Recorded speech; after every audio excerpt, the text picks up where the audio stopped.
തീർച്ചയായിട്ടും നേരത്തെയും ഇത്തരത്തിലുള്ള ദില്ലിയിലെ പൗരക്കൂട്ടായ്മ ഇത്തരത്തിലൊരു പ്രതിഷേധം സംഘടിപ്പിച്ചിരുന്നു. അപ്പോഴും ബംഗ്ലാദേശ് എംബസിയിലേക്കുള്ള അവരുടെ മാർച്ച് പോലീസ് വഴിയിൽ തടയുന്ന സാഹചര്യമാണുള്ളത്. ഞാനിപ്പോൾ നിൽക്കുന്ന ചാണക്യപുരിക്ക് അടുത്തായിട്ടാണ് ബംഗ്ലാദേശ് എംബസി ദില്ലിയിലെ.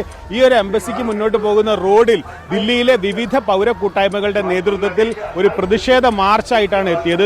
ബംഗ്ലാദേശിൽ ഹിന്ദു വിഭാഗങ്ങൾക്കെതിരായിട്ട് നടക്കുന്ന അതിക്രമം, സന്യാസിമാരെ നിരന്തരം അറസ്റ്റ് ചെയ്യുന്ന സാഹചര്യം, ഇതിനെതിരെയൊക്കെയാണ് ഈ ഇത്തരത്തിൽ പൗരക്കൂട്ടായ്മ, വിവിധ സംഘടനകളുടെ പ്രതിനിധികൾ ഈ ഒരു മാർച്ചിൽ പങ്കെടുക്കുന്നുണ്ട്. സന്യാസിമാർ പങ്കെടുക്കുന്നുണ്ട്. അതുപോലെ തന്നെ വിവിധ മതവിഭാഗങ്ങളിലുള്ളവരുണ്ട്.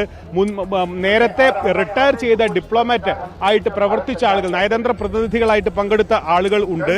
അത്തരത്തിൽ വിവിധ മേഖലകളിൽ നിന്നുള്ള ആളുകളെ അണിനിരത്തിക്കൊണ്ടാണ് ഇത്തരത്തിൽ പൗരക്കൂട്ടായ്മയുടെ പ്രതിഷേധം സംഘടിപ്പിക്കുന്നത്. ഏതായാലും ബംഗ്ലാദേശിലെ ഈ ഒരു ന്യൂനപക്ഷങ്ങൾക്കെതിരായിട്ടുള്ള ആക്രമണം, അത് സംബന്ധിച്ച് വിവിധ പാർട്ടികൾ ശക്തമായിട്ടുള്ള ഇടപെടലുകൾ ആവശ്യപ്പെട്ടുകൊണ്ട് രംഗത്ത് വന്നതിന് പിന്നാലെ കഴിഞ്ഞ ദിവസം വിദേശകാര്യ സെക്രട്ടറി വിക്രം മിശ്രി അടക്കം അവിടെ സന്ദർശനം നടത്തുകയും ഇന്ത്യയുടെ ആശങ്ക ശക്തമായിട്ട് അറിയിക്കുകയും ചെയ്തിരുന്നു. ഏതായാലും ഈ ഒരു നടപടിയിലൊക്കെ ഒരു പ്രതീക്ഷയുണ്ട് എന്നാണ് ഈ ഒരു പ്രതിഷേധത്തിൽ പങ്കെടുക്കുന്ന ഇസ്കോൺ സന്യാസിമാരടക്കം നമ്മളോട് പറയുന്നത്. ഏതായാലും വിഷയം സജീവമായി ദേശീയ ശ്രദ്ധയിൽ തന്നെ നിലനിർത്തുന്നതിന് വേണ്ടിയിട്ടാണ് ഇത്തരത്തിലൊരു പ്രതിഷേധം സംഘടിപ്പിക്കുന്നത് പൗരക്കൂട്ടായ്മ ദില്ലിയിൽ.